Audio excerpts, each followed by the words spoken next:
Je partage avec vous mon écran.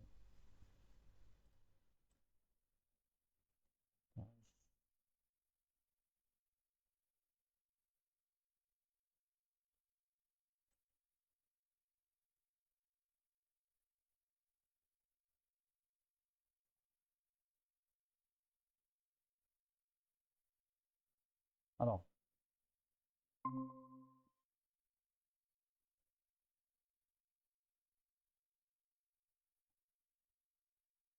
alors maintenant, on va voir comment faire pour créer des exceptions globales. Donc, lorsque vous faites appel à une méthode de contrôleur, un endpoint par exemple, alors il est possible qu'une exception se génère. Par exemple, si on essaye de supprimer quelque chose qui n'existe pas, alors regardez dans le service. euh, Si on essaie de supprimer quelque chose qui n'existe pas, une entité, on génère une exception de type entity not found exception. On peut avoir d'autres exceptions qu'on ne sait pas. On ne sait pas, qu'on sait pas de quoi il s'agit. Euh, pour, soit on traite les exceptions ici, dans, dans les contrôleurs. Et ça, c'est pas bon parce qu'on va polluer notre contrôleur. Alors, Spring nous propose de créer une classe pour faire la gestion des exceptions d'une manière globale. Alors, comment faire? Donc, dans le package exception, on va créer une classe, par exemple global exception handler. C'est juste un nom. OK. Il faut ajouter, alors nous, on travaille avec des REST controllers. On peut travailler avec seulement des contrôleurs dans un projet investi. Alors, si on travaille avec REST controller, on ajoute une annotation REST controller, REST controller advice. Si on travaille avec controller, on ajoute une annotation controller advice. D'accord? Donc, c'est cette classe qui va comment dire, qui va contrôler les contrôleurs et voir si une exception est générée. Donc, si une exception est générée, elle va rentrer en jeu et essayer de les traiter. D'accord? Alors, parmi les exceptions qu'on peut avoir, c'est l'exception entity not found exception. Alors, on va commencer par celle-là. Alors, on crée une méthode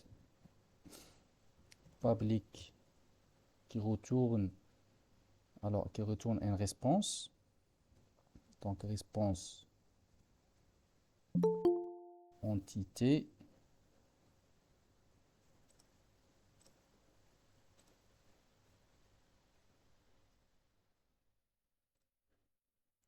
Réponse entité.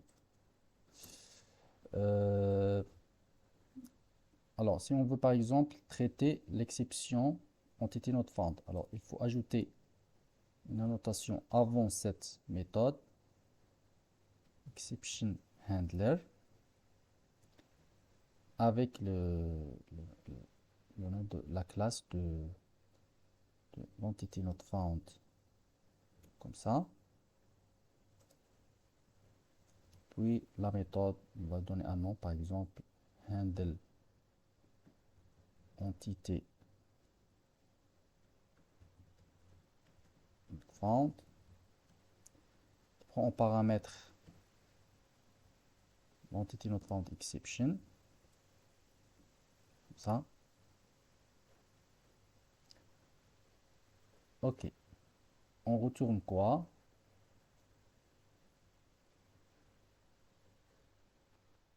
Alors, on retourne un message. On peut mettre ici, par exemple, euh, regardez, pour travailler d'une manière professionnelle, il faut créer un DTO. Un DTO, ça veut dire un Data Transfer Model qui est propre et qui retourne des données, des informations qui présentent bien les données qu'on veut voir côté client. Je vais créer une couche DTO.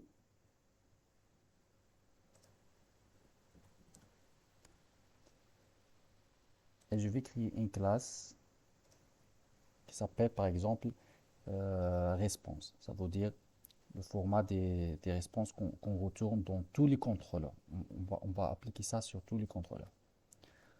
Je vais donner comme ça response.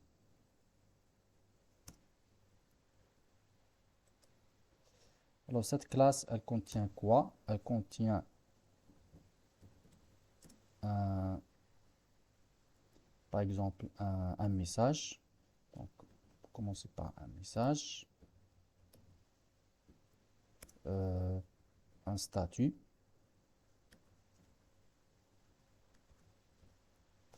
statut, un code. Par exemple, est-ce que 404, 403, 201, etc. Private int code et data, les données qu'on veut retourner. Par exemple, si on récupère les contrôles, ça veut dire la liste des contrôles ou bien l'objet contrôle, la liste des produits ou bien l'objet produit ou bien la liste des catégories ou bien seulement le projet produit. Donc ça, on sait pas le type. D'accord? Alors même ici, on peut créer un type générique. C'est la même chose qu'on a fait pour Abstract Service. On peut ajouter un type ici comme ça. T. Et ici, on fait comme ça. Private T data. Ça, c'est générique parce qu'on ne sait pas qu'est-ce qu'on va retourner. Mais en plus de données, on va retourner le code de statut, le message et le statut, par exemple. Le statut, est-ce que c'est un succès ou bien c'est une erreur, etc. Donc là, on peut aussi... alors, on sait qu'on va retourner soit, par exemple, succès ou bien erreur. Donc là, il vaut mieux d'utiliser une énumération. Alors, on va créer une couche énumération comme ça. Enim. Et dans string, au lieu de mettre string, on va mettre, par exemple, response type. Response type. Response type. On va créer cette énumération. Create class unim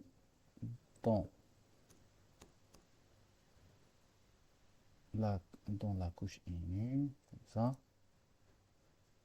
Et contient deux valeurs, soit succès, soit erreur, pour travailler d'une manière propre. Je reviens. Alors, non, c'est pas ici, c'est dans le TTO, je sais pas comment. Voilà. Alors, response test, response type, statut, code. Voilà, c'est bon. Maintenant, j'ai besoin de setter. Setter.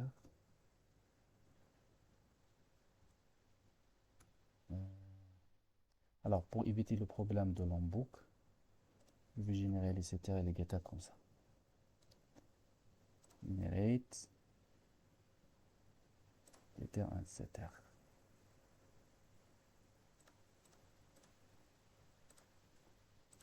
Voilà.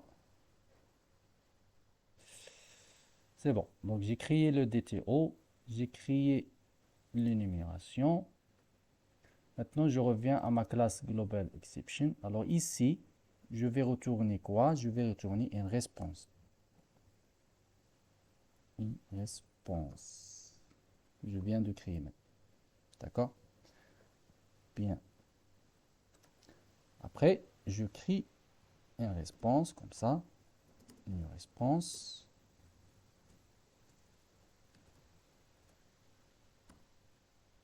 Voilà. Je ne vais pas générer le constructeur. Ok. Je vais générer le constructeur par défaut. Ok, c'est bon. Une réponse. Réponse. Réponse. Point. Set code. Alors, entity not found. Exception. Donc, je retourne le 404. Response. Point. Message. Cet message. Alors, je vais mettre par exemple. Alors, je retourne directement l'exception. Donc, le message de l'exception. Exception. Point. Get message.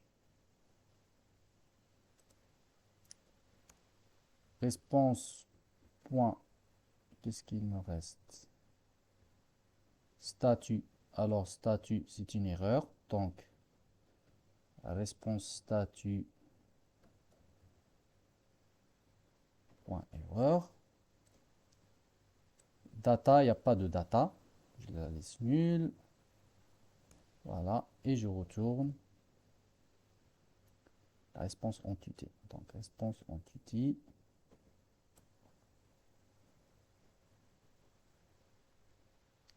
Response et statut. Alors, retourne new response entity. Ici, http statut. Point not found.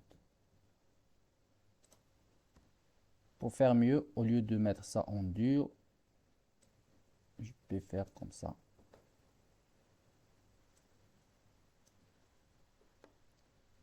Point value. Voilà. Ça, c'est mieux. Alors, maintenant, si j'essaye de supprimer une catégorie ou bien un produit qui n'existe pas, cette méthode, elle va se déclencher et va nous afficher ces informations. On peut tester ça.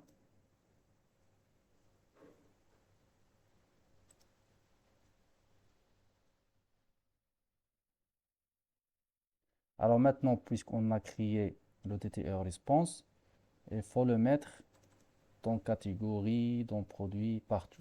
Donc on va pas, on va normaliser les choses. Euh, on va pas à chaque fois retourner une format différente, mais toujours retourner un objet de type response.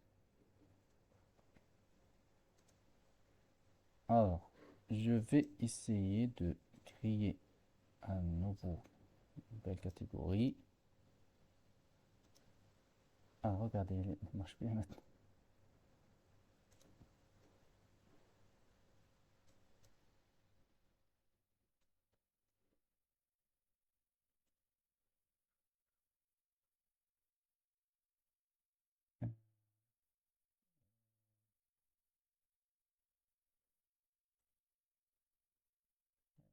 Bien.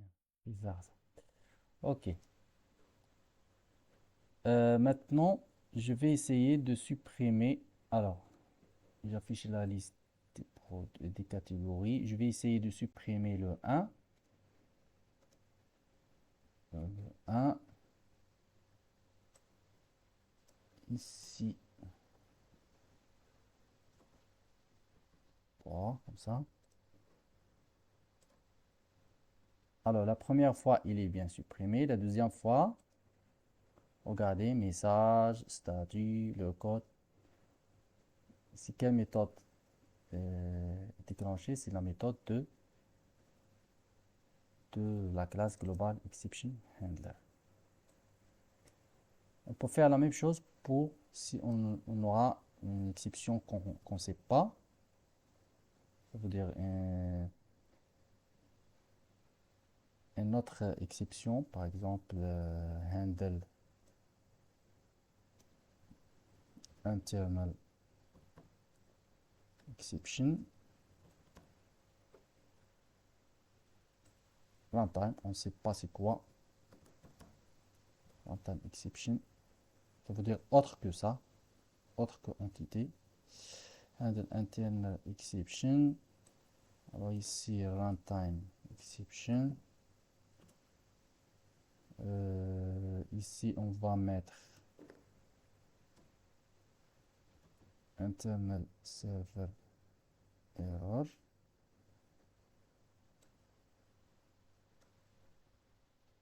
HTTP statut, voilà.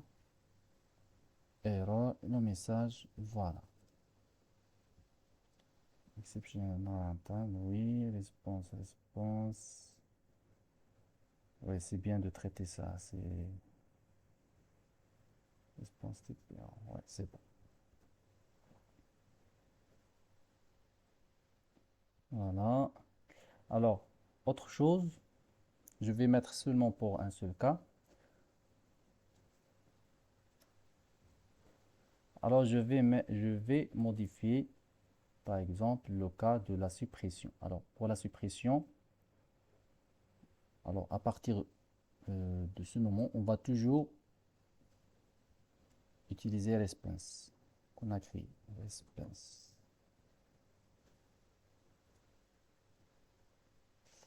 Alors, et après, new response. Pour le message, on peut mettre rien. Ça, success. Ici, on retourne la réponse. OK. Alors, pour le message, je peux mettre par exemple OK, c'est-à-dire c'est bon. Ici, c'est OK. Donc, il va essayer de supprimer s'il n'y a pas de problème. Il va retourner ça. Response news, set code OK, OK. Success, très bien.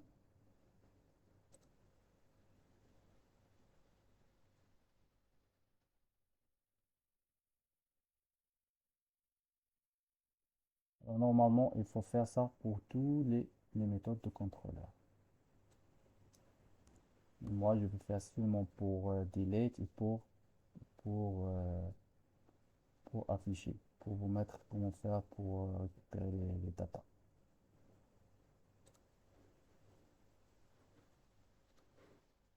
Je trie 2, je supprime. Alors, vous voyez, lorsque je supprime, maintenant, j'ai des messages qui sont clairs avec le statut, avec le code, data, etc. Donc ça, c'est bien, même pour les développeurs front-end, c'est bien de récupérer des informations qu'il y a comme ça. Alors, on va voir un exemple où on a des datas. Je prends l'exemple de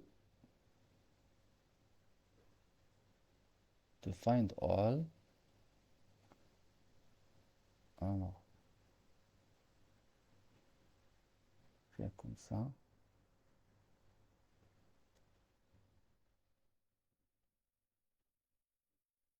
Find all. Je retourne toujours une réponse. Response. Alors, find all, non.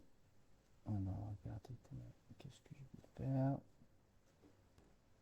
Response, oui, ok, ok, ok, ok. Maintenant, j'ajoute data, point. Cette data,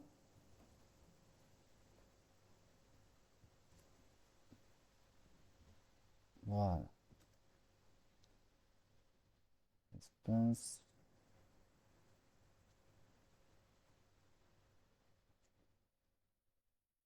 Ok.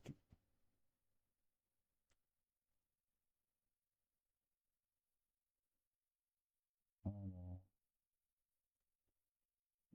maintenant, je sais le type qui va retourner. Je peux mettre ici liste. Euh, il retourne quoi? Il retourne les catégories. Liste des catégories. Comme ça, c'est clair. Vous regardez les soulignés en jaune ici. C'est un noir.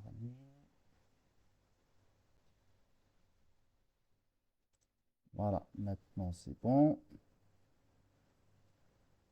C'est data, je pense que c'est clair.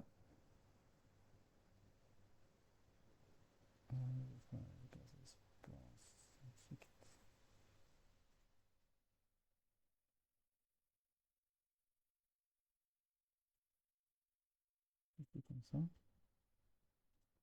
Ouais, comme ça c'est mieux. Alors, je lance.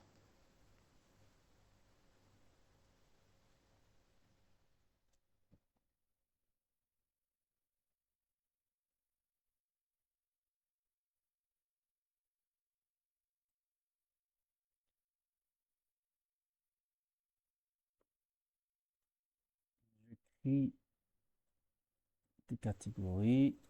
Maintenant, regardez. Regardez, ça. Message OK, statut succès, le code de son et le data. Dans data, on a les catégories. Donc ça, c'est bien, surtout pour les développeurs front-end. Donc, il peut passer le fichier JSON et voir le code stat. Il peut bien sûr utiliser euh, passer la requête HTTP, mais il vaut mieux d'utiliser seulement le fichier JSON et voir les messages statiques et après voir parcourir l'ensemble des datas. Alors, si vous ajoutez des exceptions quelque part dans le service ou surtout dans le service, donc il faut toujours revenir dans le fichier global exception et traiter le code.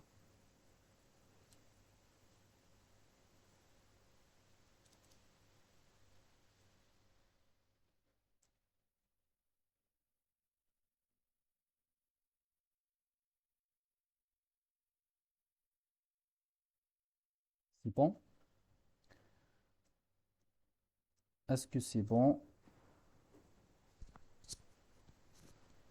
Il y a seulement Nirma et Mustafa? Ok, d'accord. Alors maintenant, on va créer,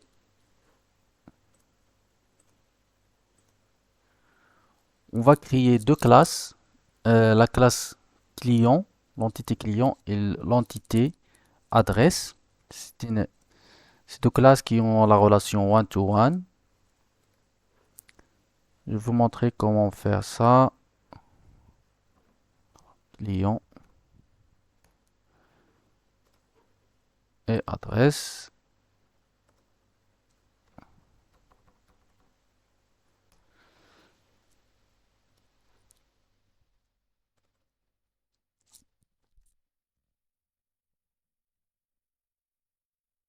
Alors, le client, je vais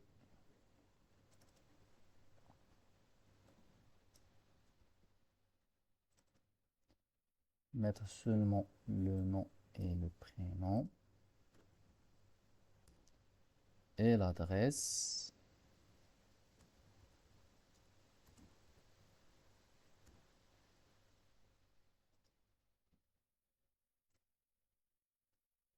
Extend base entity. Dans l'adresse, c'est une entité aussi, contient, je vais mettre la ville par exemple et le pays.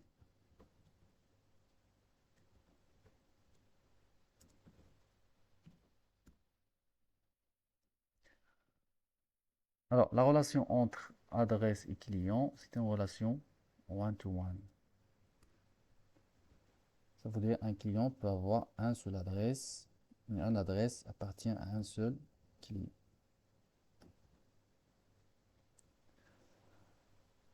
Ok. Alors, dans cet exemple, on va utiliser une relation unidirectionnelle. Ça veut dire, c'est pas la peine d'ajouter un objet adresse. C'est pas la peine d'ajouter un objet client dans adresse parce que donc l'utilisation d'une relation unidirectionnelle ou bidirectionnelle, donc ça dépend de vos besoins. Est-ce que vous voulez naviguer à partir de l'adresse et à partir de, ou bien seulement à partir de clients? Ça veut dire, vous voulez savoir seulement de client l'adresse, ou bien si vous voulez à partir de l'adresse savoir le client qui fait partie à cette adresse. Donc dans ce cas, on n'a pas besoin, on n'a pas besoin de savoir le client à partir de l'adresse. Donc on va utiliser seulement une relation unidirectionnelle et donc on n'a pas besoin d'utiliser mapped by. Donc c'est pas la peine d'utiliser mapped by parce que mapped by est utilisé seulement pour une relation bidirectionnelle. Ça veut dire dans les deux sens. Mais on peut utiliser le cascade. Donc, cascade, ça veut dire si on ajoute. Donc vous savez déjà le cascade c'est quoi. On a déjà parlé de ça plusieurs fois. Voilà. Donc si on ajoute un client avec les adresses, il se crée le client et l'adresse d'une manière automatique. Voilà. Donc dans une relation unidirectionnelle, pas besoin d'utiliser mapped by.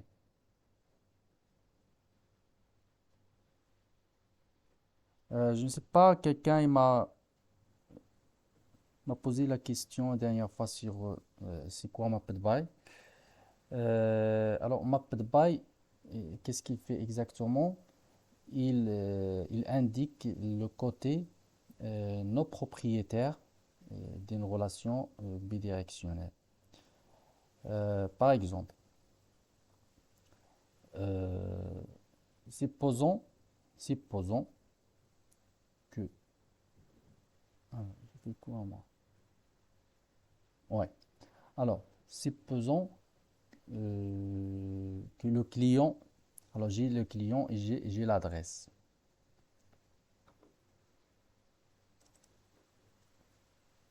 Je prends l'exemple pour vous montrer c'est quoi exactement mapped by dans ce cas de one-to-one. Alors, supposons, j'ai ici private client, client. Alors là,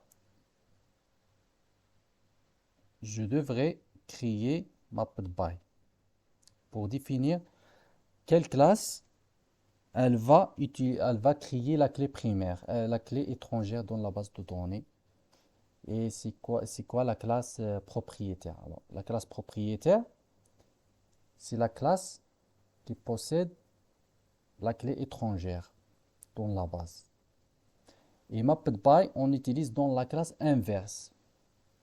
Par exemple, si je veux que la clé étrangère se crée dans client, j'ajoute mapped by dans adresse.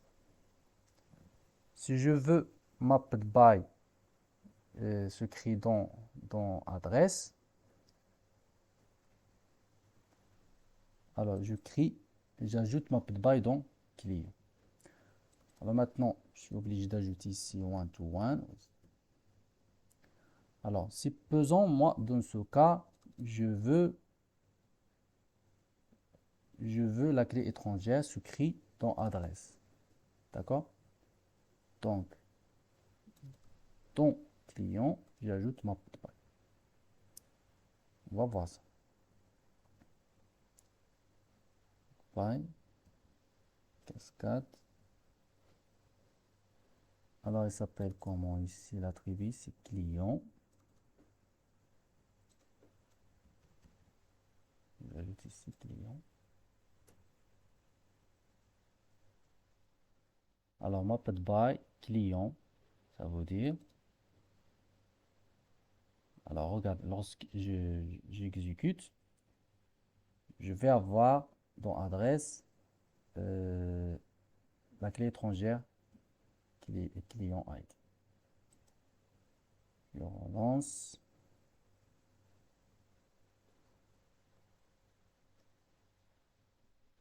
Alors, toujours dans une relation bidirectionnelle, il faut impérativement utiliser, ajouter l'attribut mappedBy. Sinon, vous aurez plusieurs problèmes. Vous aurez des clés étrangères dans les deux tables, et ça, c'est pas bon. Et il peut même créer une nouvelle table avec une nouvelle table, par exemple ici, adresse client avec une clé étrangère adresse ID et notre clé étrangère client ID, etc. Donc, c'est quoi le problème?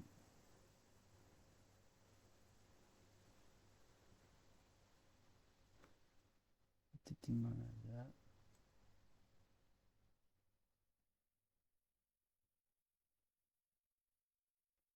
Sinon, identifier. Alors, il nous faut un identifier pour adresse. Voilà. Exécute.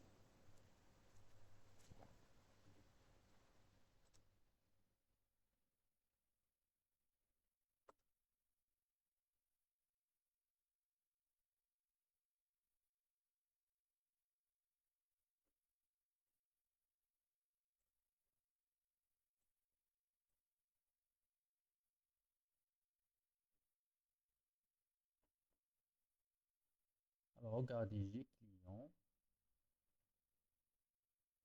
j'ai adresse. Alors, la clé étrangère, elle est écrite où? Dans adresse. D'accord? Pourquoi? Parce que moi, dans client, j'ai défini mapped by. Donc, comme je disais tout à l'heure, mapped by, il indique la classe, l'entité, le côté inversé. Ça veut dire quoi le côté inversé? C'est le côté non propriétaire. Alors, il y a le côté propriétaire et non propriétaire. Le côté propriétaire, c'est l'adresse. D'accord? Alors, si on fait mapped by dans client, la clé étrangère sera dans adresse. Si je fais ici, par exemple, mapped by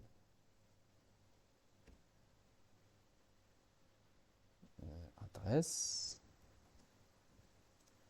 je la supprime de, je supprime tout ça. Si je fais comme ça, alors, j'ai fait mapped by dans adresse, donc la clé étrangère, il sera dans client. Alors maintenant, elle est dans adresse. Si je relance,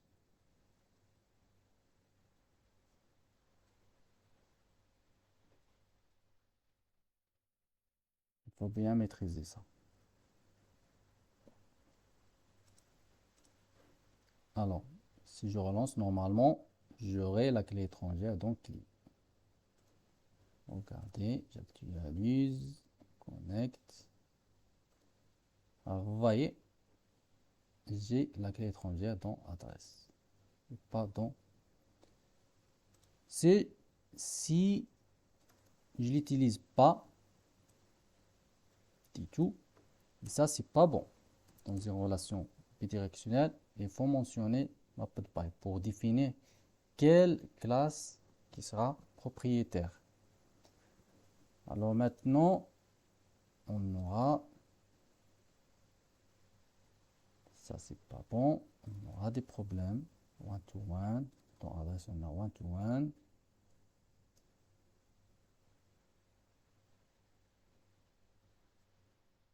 Alors regardez dans la base.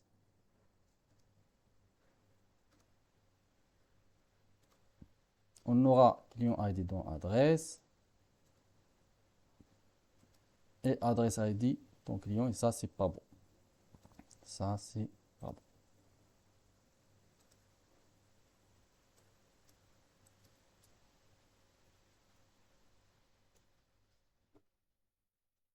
Ok, on peut tester maintenant. Alors nous, comme je disais en premier, on aura besoin d'utiliser seulement une relation unidirectionnelle, donc pas besoin d'ajouter ça. Et donc client, pas besoin d'ajouter mapped by. On avance.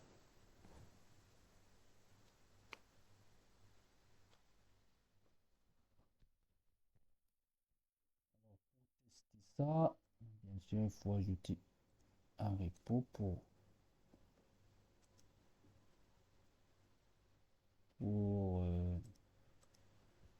client. Donc, client.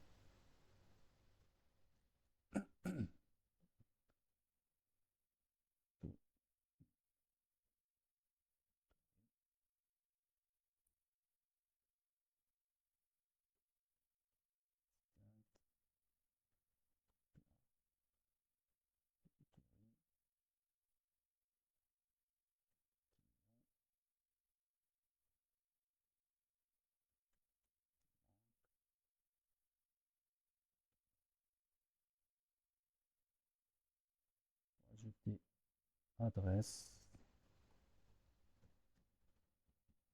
Oui.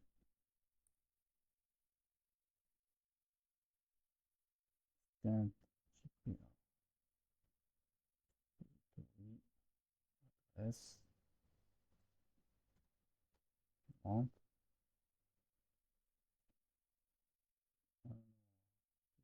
Adresse.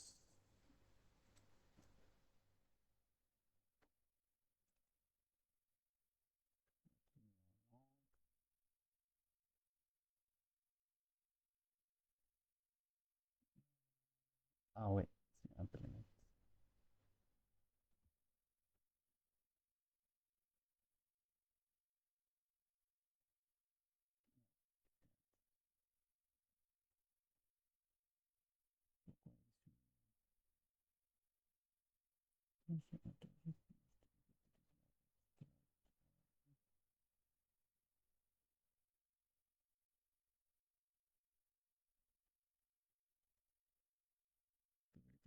Interface.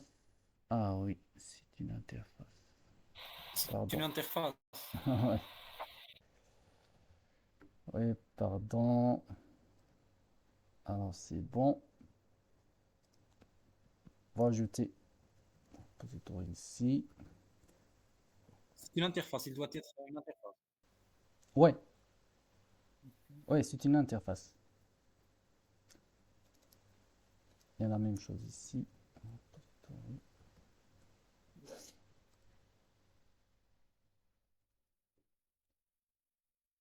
Euh, il me reste. Non, c'est une interface qui extend une autre interface. Ouais, c'est une interface qui extend GPA Repository. Oui, c'est ça. On a réglé le problème.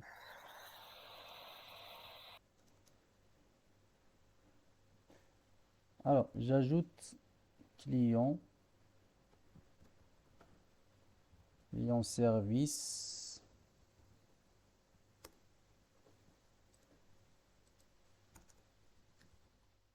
service qui extend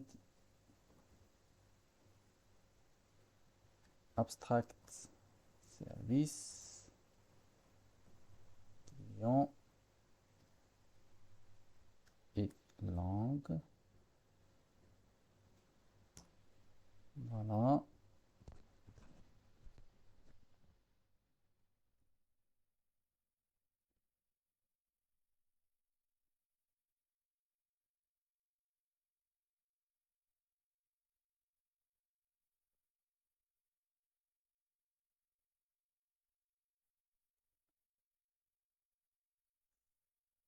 Alors ici, client repository, c'est tout.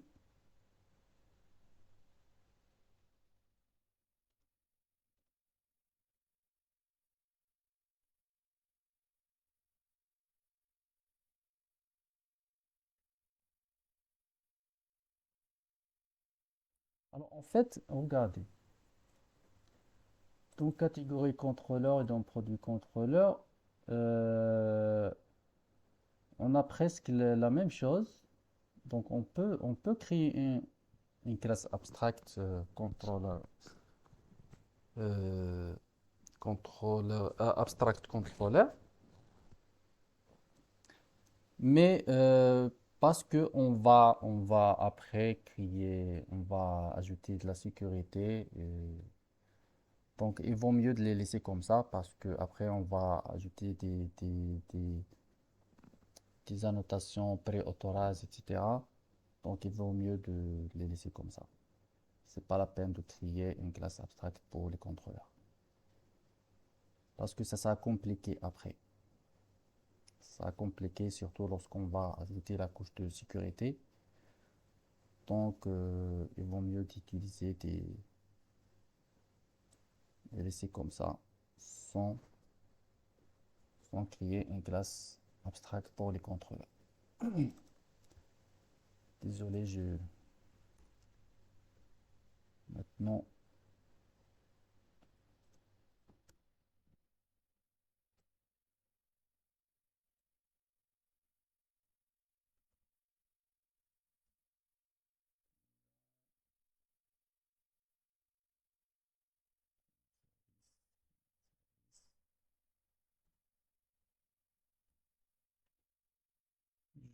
je vais seulement créer mes méthodes de